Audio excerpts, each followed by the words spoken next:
I'm asking the bigger question of who am I? Who am I really? My answer is I am God's child. I am that which is born of all that is. I am, as Pierre de Chardin said, a spiritual being having a human experience, come trailing the breath of the ancestors yet, but trailing the breath of the angels, and understanding that because I am connected to the source of all that is possible for me. And what do I want? I don't want to just be successful in the world. I don't want to just make a mark or have a legacy. The answer to that question for me is I want to fulfill the highest, truest expression of myself as a human being. I want to fulfill the promise that the Creator dreamed when He dreamed the cells that made up me. What do I want? You must have some kind of vision for your life. Even if you don't know the plan, you have to have a direction in which you choose to go. I never was the kind of woman who liked to get in a car and just go for a ride. You want to be in the driver's seat of your own life, because if you're not, life will drive you. Knowing who you really are in this space and time that we embody. That's number one. What do you want? Who are you? Number two, you must find a way to serve. Martin Luther King said that not everybody can be famous, but everybody can be great, because greatness is determined by service. Now, we live in a world where everybody wants to be famous and where we admire people for just being famous. We think being known brings us value. The truth is, all of that will fade in time. Service and the significance that you bring to your service is that which is lasting. So to be able to, whatever your occupation or job or talent or gift is, our honorees today getting doctorate degrees, to apparently opposite fields, HIV and AIDS and the spoken word.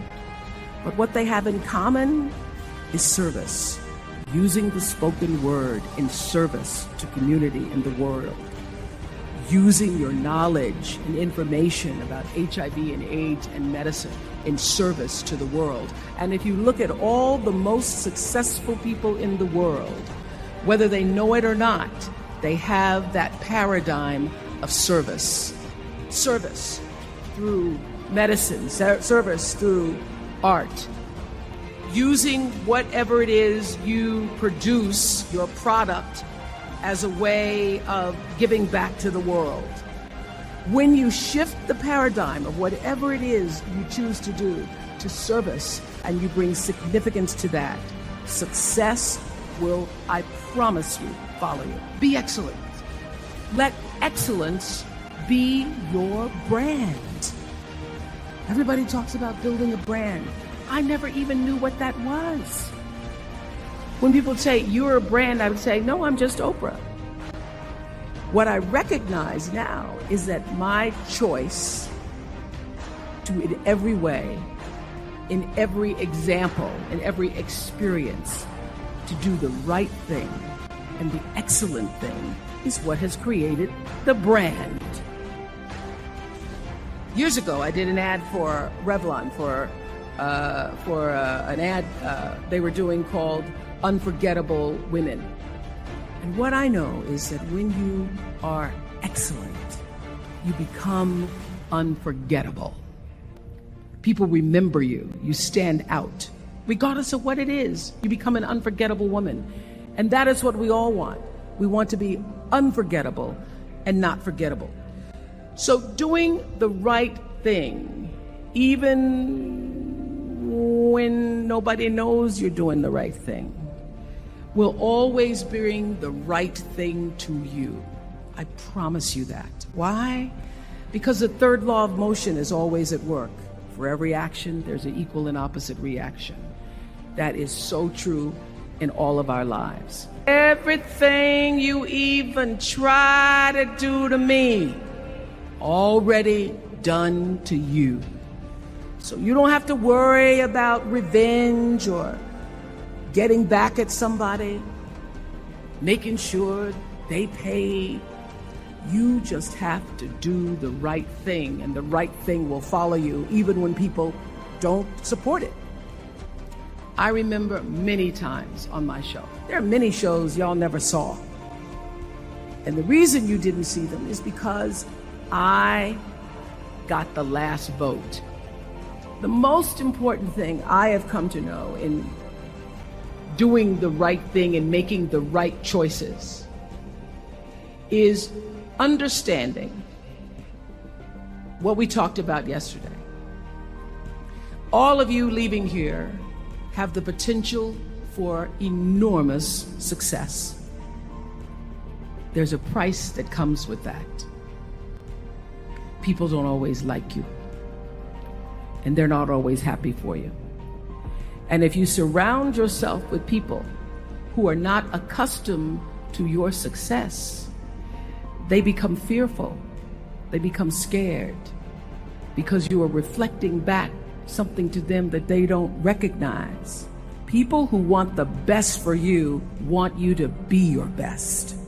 So my greatest advice to you is to surround yourself with people who are going to fill your cup until your cup runneth over. I'm so full, my cup runneth over. And to know that once your cup runneth over, you cannot spend your life with your gallon-size offerings, offering them to pint-sized people.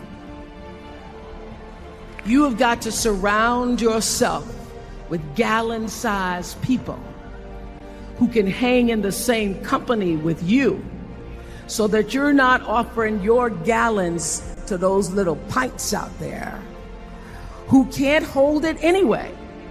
The biggest choices begin and end with you, your internal big questions. Who do I want to be in the world? My relationship to source energy, to all that is God. Your experience of that which is all life, which is divine and universal. Being connected and aligned with that. When you are tuned in and charged into that, whenever you feel empty, you go inside yourself and you connect to the source, and you know that all things are possible.